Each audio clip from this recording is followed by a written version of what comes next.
Bisexuals, what do you consider the difference between dating men and dating women? Story 1. In early dates, men try to impress you, while women try to please you. Men often perform like I'm a one-person audience at their stand-up show. If he's funny and charming, it's not a bad experience. If not, it's boring or awkward. Dating men is often easier because they expect little from you in terms of conversation or planning. It can be relaxing or flattering to have someone guide the evening, trying to make you laugh, showing you their favorite spots, and sharing about themselves without expecting much from you, maybe just sex. But even if he's entertaining, I sometimes feel lonely on dates with men. Some ask about me, others don't. I've had confusing moments where a man who knows nothing about me because he didn't ask says he's really into me and the date was great. He means I listened and made him feel good. Men often project a fantasy of who they want you to be, which can be nice to lean into, losing yourself in their imagination. Sometimes, I match their performance with my own, delaying vulnerability. But if you buy into the fantasy too much, you're unsure if they like the real you. Eventually, both have to drop the act. Dating women has different challenges. It's easy to go 5 dates without knowing if you like each other because both are so accommodating, you don't reveal enough about yourselves. You can get stuck in polite, superficial coworker-like chatter, avoiding deal breakers or taking the lead. If a man doesn't suit you, it's clear early on. With women, you can waste time because they're nice, cute, and have no obvious flaws, giving no clear reason to end it. Women are better at hiding red flags. Since they see you as 50% responsible for the date's success and ask about you, it's harder to hide or escape into a fantasy. It requires more effort and feels more vulnerable. She'll see the real me, not her dream girl. This vulnerability can be intoxicating, and good lesbian dates can turn into trauma-sharing therapy sessions, making you feel closer than you are. Story 2. Everyone wants sex and love. Men show more urgency for sex, while women often start with hesitation. Timing is everything. Men focus almost immediately on securing sex when attracted. Women savor small moments, letting desire build over time due to building attraction and overcoming anxiety. Men are in and out in minutes. Women can linger for hours, even days. Look at porn consumption. The average man spends 7 minutes on quick clips. Lesbians devour 2 seasons of sexual tension in a series, then obsess over spicy fanfiction for years. Beyond desire's pace, there are barriers. For women, sex is more vulnerable, so they guard it and share emotions freely. For men, emotions are more vulnerable, so they guard those while their sexuality is more open. Each starts with what's easier, building connection while assessing if they're ready for the next step. It's not always linear, but it's the trend. Heterosexual couples constantly negotiate this. Queer couples amplify each other's tendencies. That's why Grindr is instant sex delivery, while lesbians complain no one takes the lead on apps. It's not that men only want sex or women only want emotions. Peak sexual and emotional desires just happen on different timelines. Story 3. On early dates, most men show their best selves trying to win you over. They pay for everything, even if I insist on splitting, give princess treatment, picking you up, driving you home, talk about interesting things they do, and pay attention to you and the environment. Women expect you to pay or prefer to split the bill, ask where you'd like to meet but have a preferred spot in mind, talk more about social topics than their work unless it's significant to them, react strongly to what you say, ask more questions, and focus intensely on you. Non-binary people fall in between, leaning toward their assigned sex at birth or how they were perceived growing up. Over time, women and non-binary people reveal red flags, trauma, and exes sooner, which isn't always bad. It helps me understand how to interact. Men are slower to share verbally, but their red flags show in behavior and thinking, which is often worse in my experience. Compliments are equal across genders, but their context differs. Communication and understanding are better with women and non-binary people, but emotions can dominate. Men reach solutions faster. Sex is quicker with men, but I'm less attracted to most, so it's less fun and I rarely climax. Women are more open about sexual preferences, impacting how we have sex, plus multiple orgasms are a factor. It depends on the person and how their traits interact with you. Context: I'm a bisexual woman, feminine in appearance and speech, masculine in behavior and thinking, from a conservative country with clear gender roles, with a strong, dominant personality. Story 4. With women, romantic or casual, everything is softer and more sensual. Dates are relaxed. Sex lasts longer and feels delicate. They take time to bring you to your peak and always provide aftercare. With men, there's more excitement. Dates range from dinners to random activities. I worry less about what I do since men I've dated are go-with-the-flow types. Sex with men is faster, with less focus on foreplay depending on the person, and more intense, not a bad thing. There's less aftercare unless you're dating them. I enjoy both, despite the differences. It's always unique depending on the person, never inherently bad. Story 5. I'm pansexual, but have experience from when I identified as bisexual, speaking as a gender-fluid, feminine-presenting person always perceived as a woman. With men, even attentive ones, sexuality is often superficial, short and sweet. Physical attraction is quick and often the relationship's foundation, from body compliments to specific moves that excite them. It's fun but frustrating due to lacking emotional and spiritual connection. Many men seem to need a mother figure, and their love feels conditional, tied to sex frequency. Still, it's easier to travel, walk hand in hand, or be together publicly due to social norms favoring women with men. Starting a relationship with a woman is harder, but once mutual affection is established, deeper emotional and spiritual connections form naturally. It's easier to explore vulnerable truths about family and the world. If sex is involved, some are celibate, which I've come to appreciate. It feels divine, with more intention and unconditional love. But public affection, or travel as a couple, can be scary, creating persistent anxiety, even in healthy relationships. It all depends on the individual's personality, perspectives, and preferences. Story 6. Cisgender bisexual man here. At their worst, dating women feels like being judged as livestock, talking into a void. You must prove you're not dangerous or crazy, avoid minor red flags that get you dismissed, and balance being interesting and relatable. Few women meet after brief chats.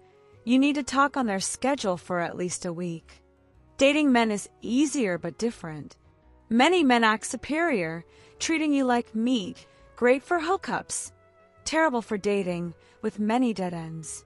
Men also objectify upward, casting you as a sex god if they find you more attractive, which is weird, or barely talk if they think they're hotter, only wanting a quick hookup. Men push for quick meetups, though. After a few dates, women open up once they feel safe, becoming honest. Men act comfortable early but take longer to truly adjust or open up.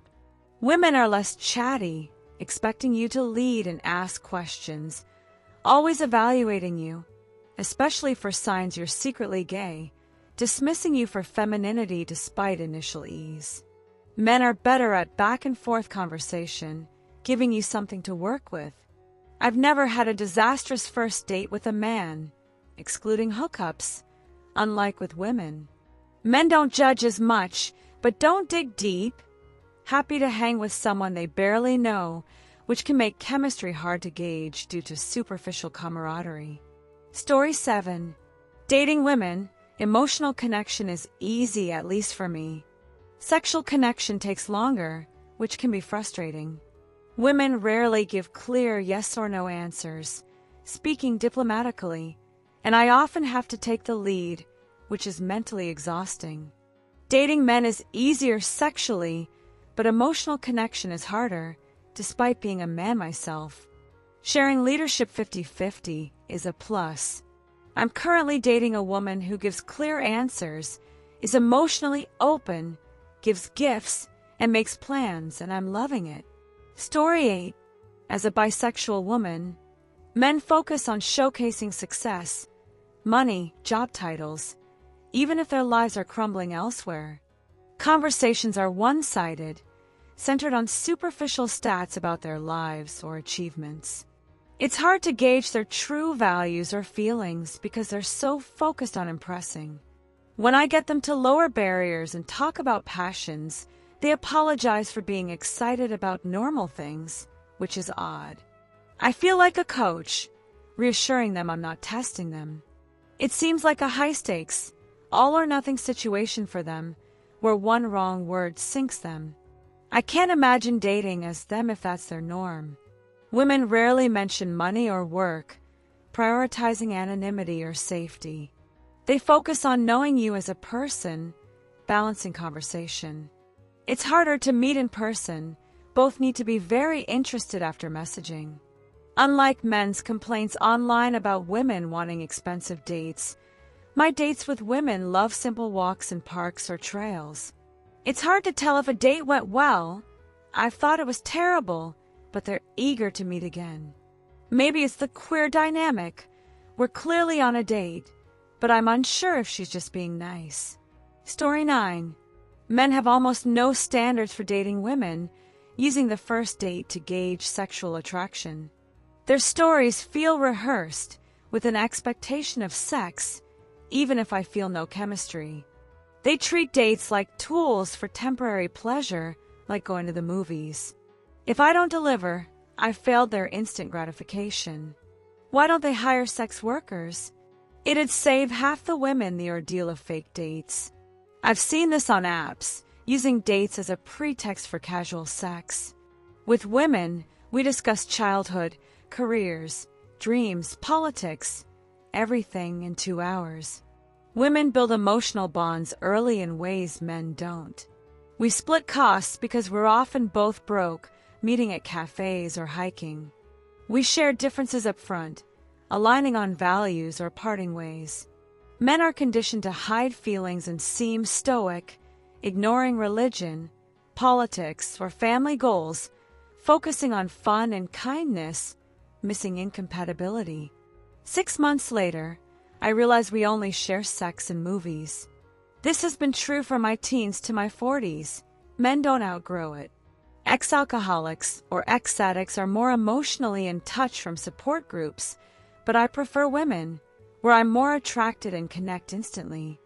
It's a better experience overall, 90% gay, 10% straight. Story 10. Trans bisexual man here, with equal experience dating men and women. On craziness, I dated many unstable people in my youth due to low standards. Abusive women are upfront with issues, easy to overlook like a frog in boiling water. Abusive men seem normal until a switch flips and you're in trouble. With non-abusive, sane people, queer men open to dating me are more accepting of my trans identity. Dating men as a trans man is hard, but when it happens, they don't care. Women say they're fine with it, but later try to fix my trans identity, asking me to present more femininely. Men fear commitment. Women seek it recklessly or jump in fast. Many say women are more romantic and anticipate needs, but I find women's anticipation becomes a resented sacrifice they never asked for. Men assume no complaints mean no issues, which seems selfish but adjusts if you speak up. Women keep doing it quietly. Story 11. As a woman, connecting emotionally with women is easy from the start. Wonderful sex, shared experiences, deep conversations. But eventually, we trigger each other's unresolved insecurities and traumas, scaring us as we see our worst selves reflected. Being too similar isn't always good if I have my own trauma to work through.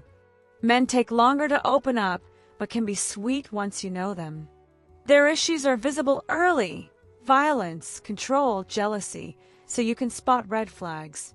Women hide red flags better by being overly nice. Finding single women interested in women is harder than finding straight or bisexual men. So I was so thrilled to have girlfriends that I ignored early red flags and stubborn incompatibilities. As a middle-aged woman, I was more attractive to men when younger. Now, lesbians find me more appealing. Being bisexual means there's always someone for me at any age. Story 12. Pansexual, mostly dated women, with some men, currently with a man. With women, we feel equal, sharing mental, emotional, and financial loads. We're open-minded, diplomatic, and thoughtful, caring for each other. I always climax, though sex is less frequent. Communication is top-notch, but I often fall into a provider role due to my wounded bird syndrome. With men, they're always ready for action, so I don't initiate.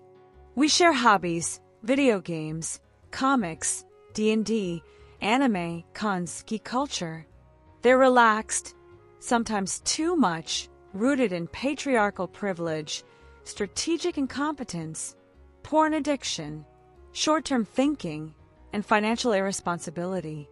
Men help me take life less seriously but need guidance on basics. I love my current man, kind, generous, funny, smart, feminist, but he makes clueless comments. Early on, he thought oral sex on him was enough foreplay for me. It took months to convince him to reciprocate, but now he loves it seeing my enjoyment. There are pros and cons. It's about what you can tolerate long-term. Story 13. As a woman, flirting with men is easy. They get excited even with obvious signals. With women, I could hold a flashing neon sign saying I'm flirting, and they take it as a friendly compliment, even in a gay bar. Flirting with women is a mystery to me.